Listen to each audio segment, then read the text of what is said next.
मारूफ अदाकारा मधुबाला के फ़न और शख्सियत के हवाले से फ़ीचर का पहला हिस्सा आँखों में तुम दिल में तुम हो, तहरीर जनाब ताबीर मिर्ज़ा की।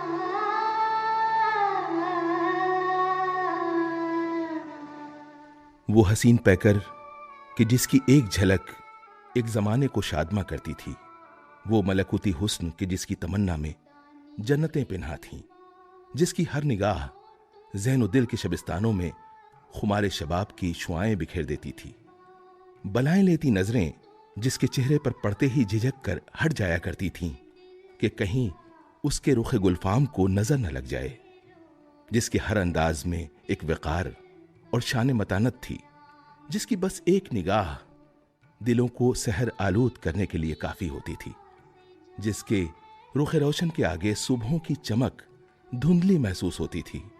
सियाह जुल्फों में उसका चेहरा शायरों की तमाम तशबीहात से ज़्यादा पुरकशिश और खूबसूरत था, और वो आंखें कि जिन्हें देखकर यकीन नहीं होता था कि इंसान ख्वाब हकीकी देख रहा है या हकीकत में कोई ख्वाब देख रहा है। इंसानी दिल उसे देखकर उलझ से जाता था कि क्या कोई इतना दिलफरेब भी हो सकता है। गरज वो हुस्न की जिसका तसव्वुर आम इंसानों के बस की बात नहीं।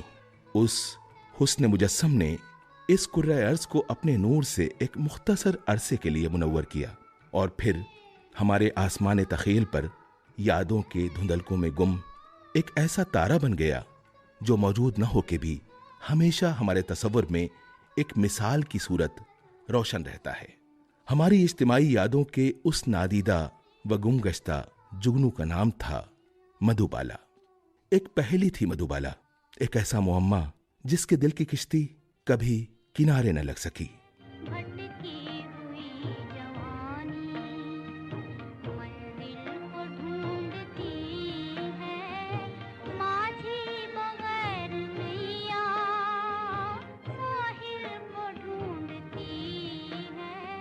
कम ही लोग इस बात से वाकिफ हैं कि नौजवानी के दिनों में मधुबाला जब घर पर तन्हा अपने कमरे में होती तो ग्रामोफोन पर हर वक्त उनका पसंदीदा यही नगमा बार बार बजता रहता था। वो खुद भी साथ साथ यही गाना गुनगुनाती रहती थीं। ये नगमा उनकी उम्मीदों की बाज़गश्त बनकर हमेशा उनके साथ रहता था।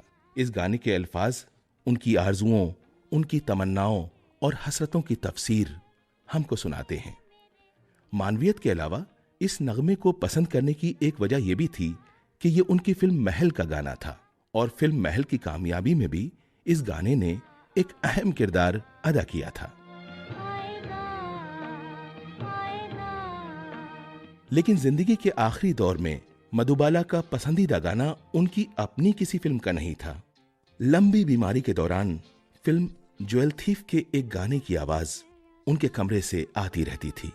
वो रोती रहती थीं और ये गाना सुनती रहती थीं। रुला के गया सपना मेरा, बैठी हूँ कब हो सवेरा। अगर आप इस गाने के अल्फाज पर गौर करें तो ये बात साफ हो जाती है कि ये उदास गाना उनकी जिंदगी के अलमिये की कहानी उनको सुनाता था, और आज इस गाने की उदास बाज़गश्त हमको मधुबाला की जिंदगी के नादीदा पहलुओं से रोशनास कराती है। वही है गमे दिल, वही है चन्ना तारे, हाय वही हम बेसहारे। वही है गमे दिल,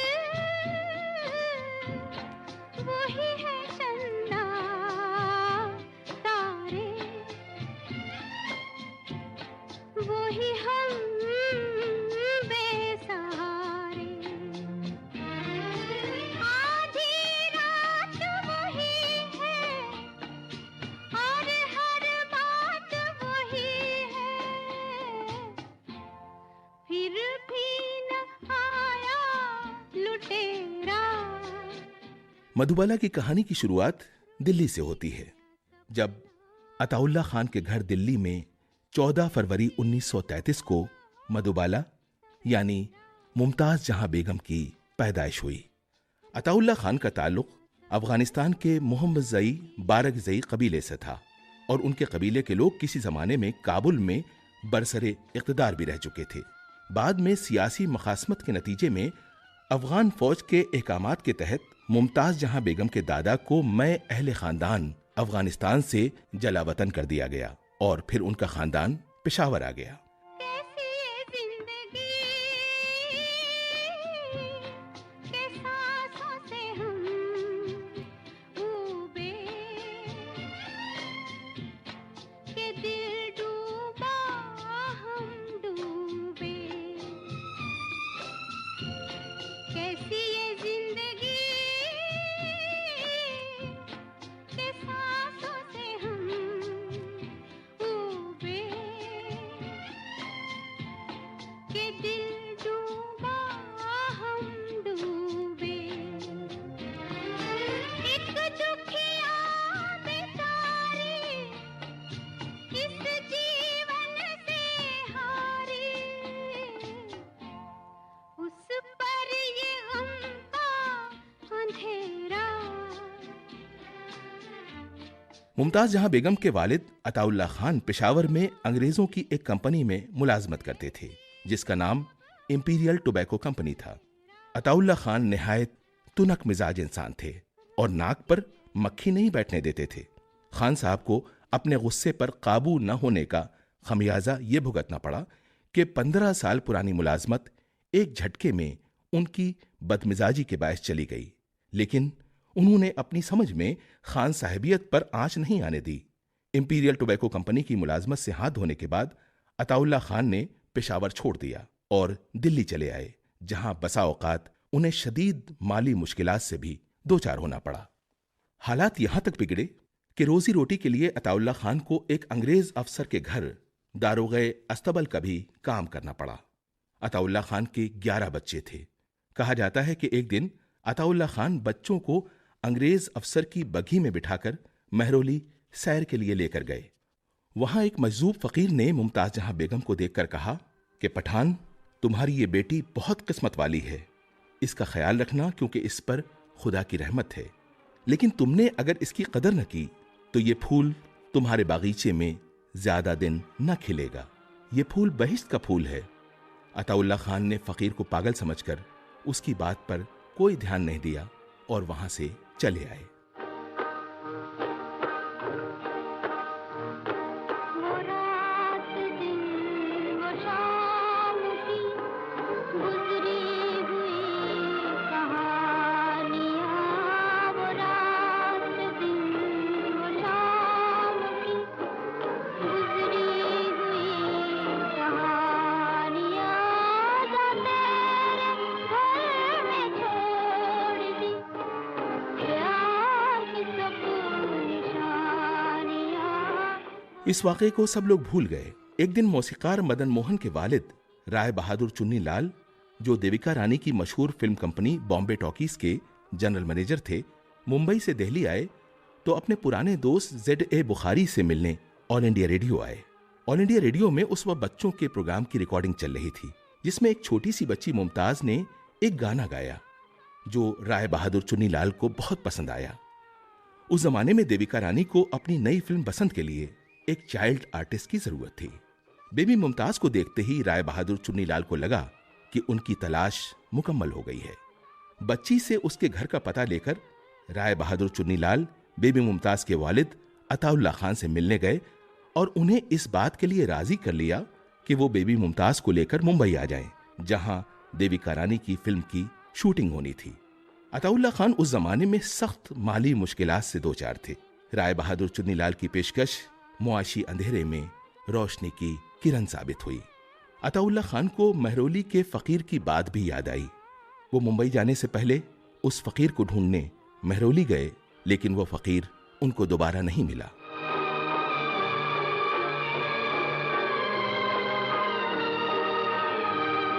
इसके बाद अताउल्ला खान 7 साल की मुमताज जहां को लेकर मुंबई आ गए।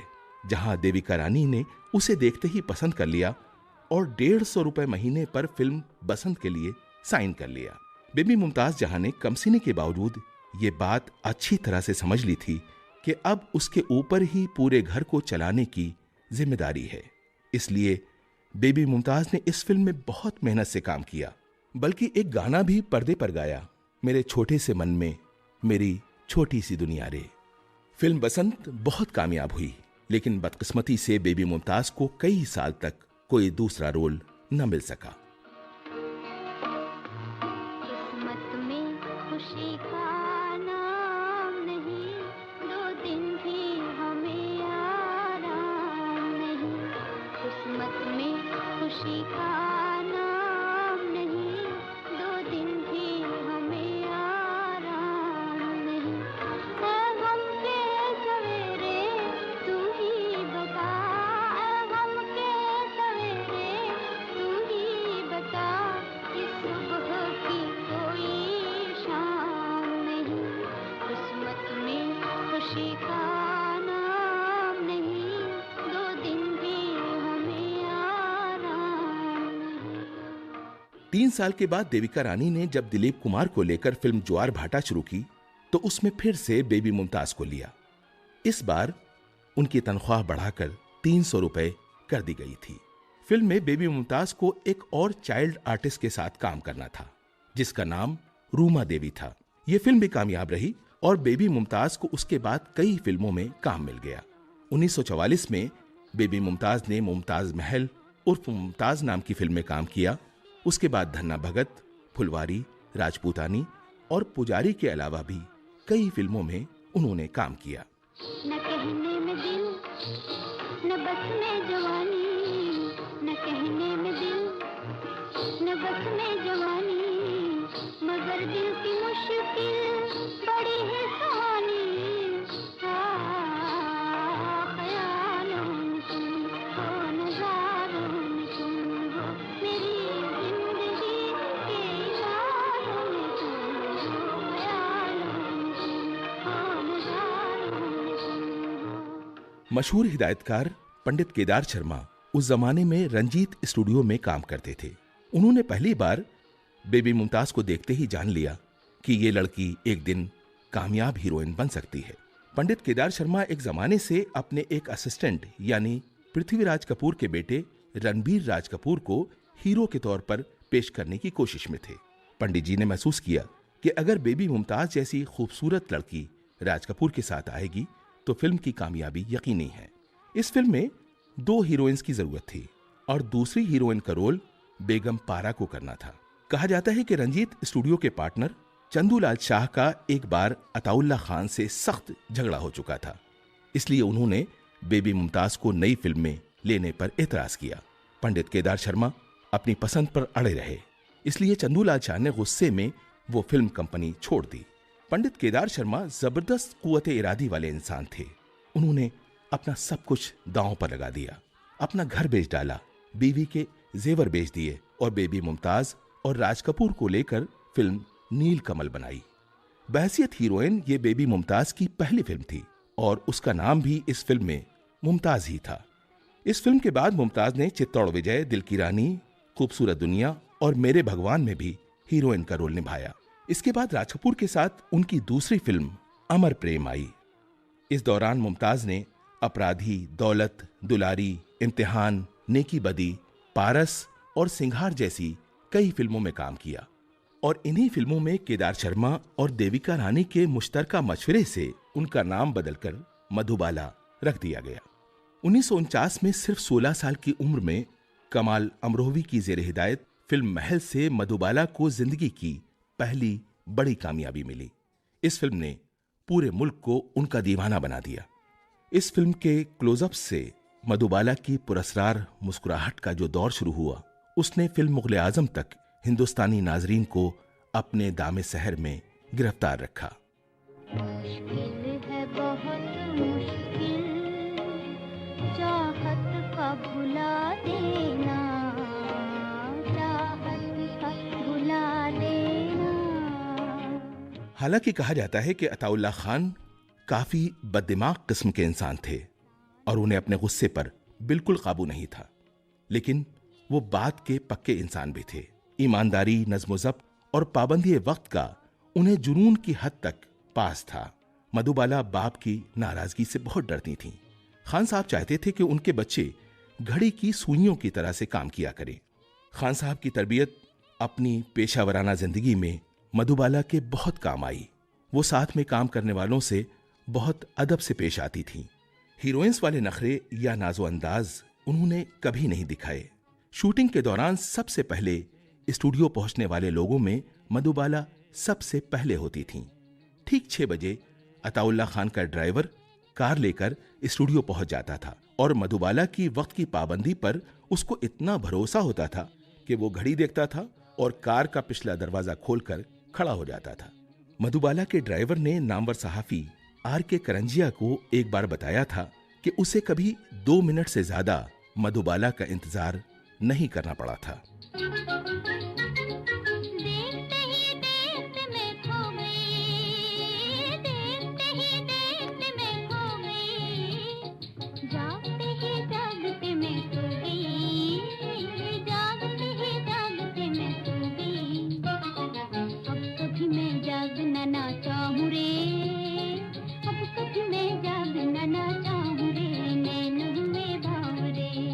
नामवर हीरोइन होने के बावजूद मधुबाला को दिखावा और बेवजह की नुमाइश पसंद नहीं थी। निजी जिंदगी में भी वो बहुत सादगी पसंद थीं। उन्होंने कभी जेवरात और तड़क भड़क वाले मलबूसात को तरजीह नहीं दी। अपनी फिल्मों में भी वो अक्सर जेवरात पहनने से इनकार कर देती थीं। निगाह नाज के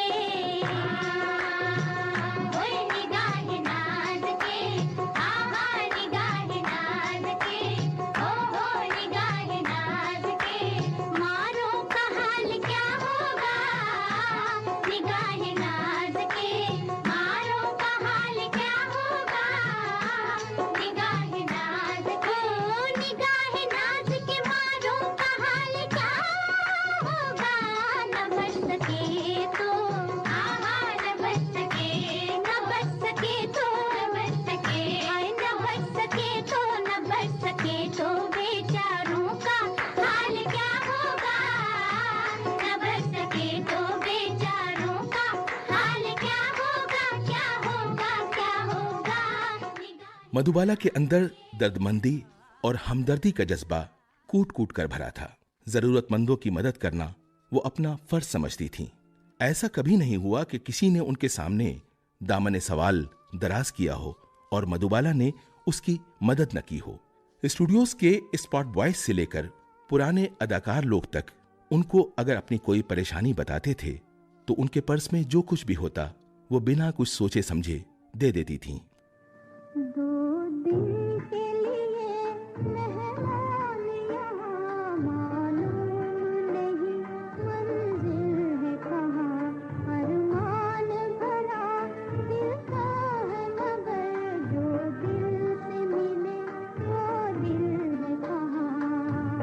मधुबाला का बचपन रोजगार की तलाश में एक स्टूडियो से दूसरे स्टूडियो के दरमियान कहीं खो गया था। यही वजह है कि उनके अंदर की छोटी बच्ची अपनी तमाम तर मासूमियत के साथ उनके दिल के भीतर छुपी बैठी रहती थी और मौका मिलते ही मुस्कुराहट बिखेरती और शोखियों के शगुफे खिलाती बाहर आ जाती थी। वो एक बार हंसना शुरू करती तो फिर हंसती ही चली जाती थी। कई बार तो शूटिंग भी रोकी जाती थी क्योंकि उनकी हंसी रुकने का नाम ही नहीं लेती थी।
कहा जाता है कि दिलीप कुमार के साथ जब बहैसियत हीरोइन उन्हें पहली फिल्म मिली तो पहले ही दिन एक एक्स्ट्रा रोल करने वाली लड़की के हाथों मधुबाला ने दिलीप कुमार को एक लाल गुलाब और एक भारी भरकम शेर लिखकर भेजा।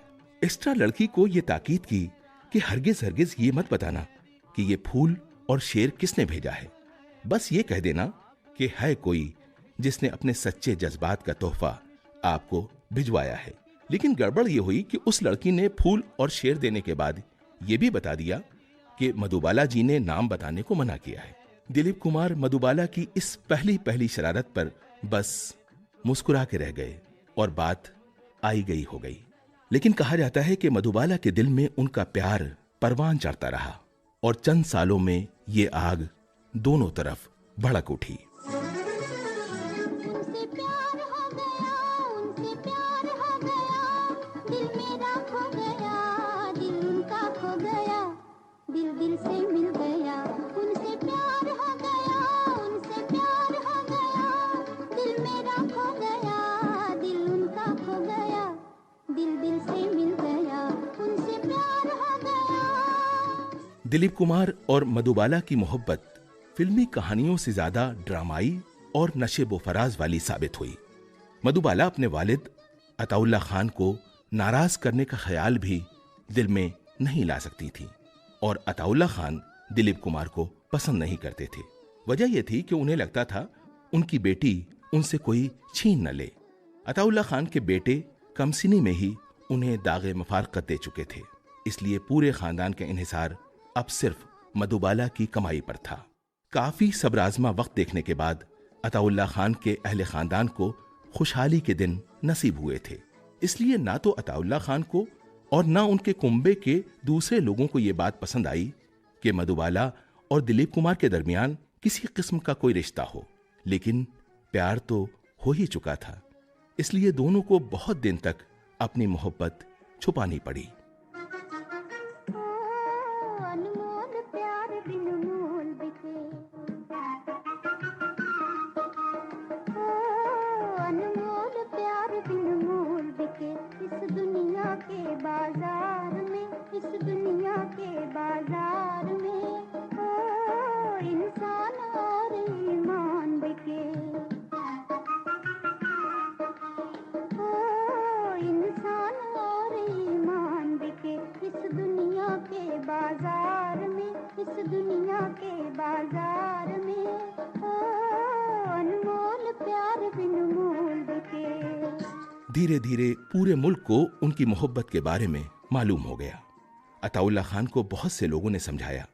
कहा जाता है कि निहायत बेदिली से उन्होंने इस तल्ख हकीकत को तस्लीम किया और एक दिन बहुत खामोशी से दिलीप कुमार और मधुबाला की मंगनी कर दी गई। नैन मिले नैन हुए बावरे, नैन मिले नैन हुए बावरे, मैंने कहा मोहित दिल पूरे, नैन हुए बावरे, नैन मिले नैन हुए बावरे। मधुबाला की तो खुशियों का ठिकाना ही नहीं था। कहते हैं कि उस जमाने में दोनों का एक दूसरे के घर उठना बैठना भी शुरू हो गया था। दिलीप कुमार मधुबाला के घर भी जाने लगे थे, जहां मधुबाला की बहनें खुशी खुशी उनका खैर मकदम किया करती थीं।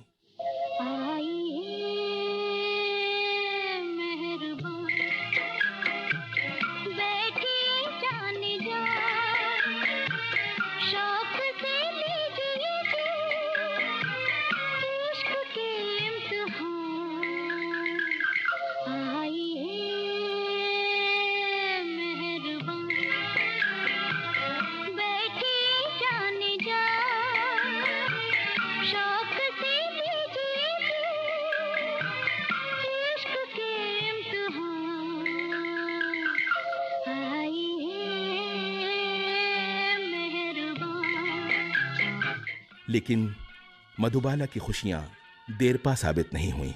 किस्मत में जो लिखा था वो तो होना ही था। देखा जाए तो इस रिश्ते के टूटने की कोई खास वजह भी नहीं थी।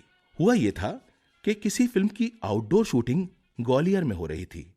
शूटिंग के दौरान लोगों की भीड़ ने फिल्म वालों पर धावा बोल दिया और छीना झपटी में यहां तक हुआ कि बाज अदाकाराओं के लिबास तार तार हो गए। इस वाकये से पूरी फिल्म इंडस्ट्री में तशवीश की लहर दौड़ गई। लेकिन कुछ दिनों के बाद अताउल्ला खान को पता चला कि B.R. चोपड़ा अपनी फिल्म नया दौर की शूटिंग के लिए ग्वालियर उसी जगह जा रहे हैं। खान साहब ये सुनकर आग बगूला हो गए और उन्होंने कहला भेजा कि मेरी बेटी मुंबई के बाहर शूटिंग के लिए कतई नहीं जाएगी। मधुबाला सोच भी नहीं सकती थीं कि इतना छोटा सा शूटिंग का एक झगड़ा उनकी पूरी जिंदगी तबाह कर देगा।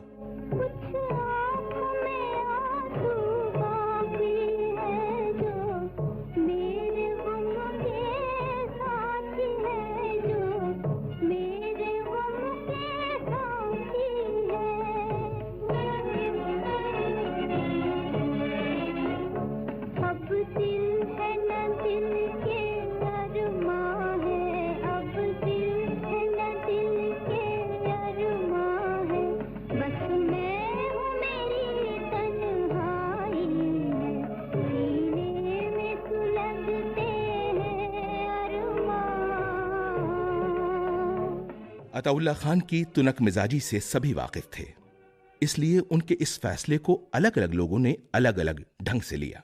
दिलीप कुमार को लगा कि अताउल्ला खान ये नहीं चाहते हैं कि शादी से पहले वो दोनों कहीं तन्हा जाएं।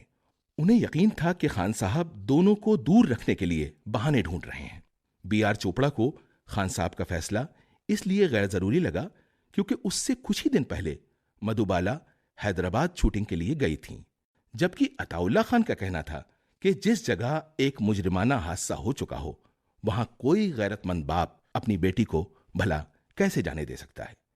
मामला सुलझने के बजाय उलझता गया। अताउल्ला खान का पारा 7वें आसमान पर तो रहता ही था। उन्होंने B.R. चोपड़ा को मधुबाला के नाम से एक कानूनी नोटिस भिजवा दिया। B.R. चोपड़ा इंतहाई बारसूख फिल्मसाज थे। उन्होंने कानूनी नोटिस को अपनी बेइज्जती समझा। आखिरकार बात अदालत तक पहुंच गई। दिलीप कुमार के B.R. चोपड़ा से बहुत करीबी ताल्लुकात थे। उन्हें अदालत में गवाही के लिए बुलाया गया। अताउल्ला खान इस बात पर आग बगूला थे कि दिलीप कुमार ने इतनी बदमज़गी के बाद भी क्यों नया दौर से किनारा नहीं किया।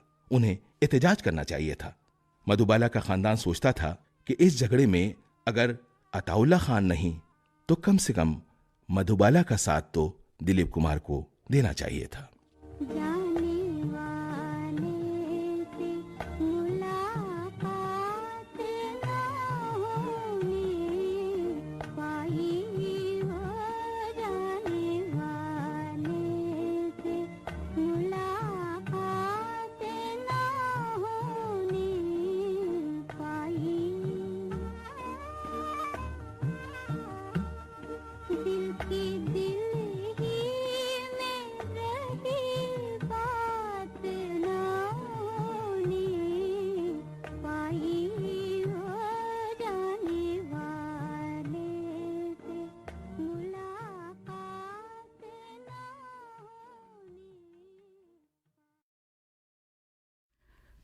आँखों में तुम दिल में तुम हो मारूफ अदाकारा मधुबाला के फ़न और शख्सियत के हवाले से फ़ीचर का पहला हिस्सा अभी आपने समाप्त किया। तहरीर जनाब ताबिर मिर्ज़ा की थी, हिदायत दानिश इकबाल की और तरतीब व पेशकश AM रज़ा की।